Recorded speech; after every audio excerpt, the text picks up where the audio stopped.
On peut penser évidemment aux skieurs qui, avant de parcourir la piste, aux skieurs de compétition, qui est en train de simuler, par des gestes, de simuler, ou simplement dans sa tête peut-être, de penser aux gestes qu'il va faire, à l'ensemble et à la suite des gestes qu'il va faire, comme anticipation au fond de la compétition elle-même. Alors expliquez-nous cela. Oui, ce sont nos amis sportifs qui nous ont appris qu'au fond, on ne peut pas être champion de ski si on passe son temps à traiter les informations sensorielles, et que les grands champions de ski, comme beaucoup de grands sportifs, en réalité simulent en interne la piste, l'ensemble des gestes, des séquences qui vont se produire.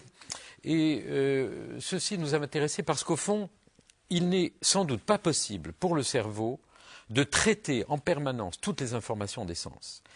Le cerveau est un prédicteur et il va choisir à chaque moment, à chaque instant, à chaque geste, au fond, les informations sensorielles qui sont pertinentes par rapport à l'action.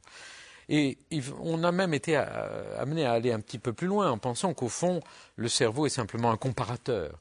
Il va simuler mentalement l'ensemble des gestes qui sont nécessaires pour descendre une piste, mais aussi pour faire d'autres mouvements sportifs. Et à chacune de ces phases, il va prédire l'état dans lequel doivent être certains des capteurs sensoriels, la vision, les capteurs des muscles, etc. Et il va au fond comparer ces prédictions avec ce qui se produit. Et ce type de mécanisme est sans doute le seul qui permet d'aller aussi vite. C'est vrai aussi pour le musicien. Mais vous savez, un des plus grands physiologistes dans l'histoire des neurosciences s'appelait Bernstein. Il était professeur à Moscou et il a été en fait professeur dans une école de sport. Et c'est par l'observation des gestes sportifs que Bernstein avait conçu ces théories qui déjà étaient des théories qui anticipaient en quelque sorte les théories modernes sur ce rôle de simulation du cerveau.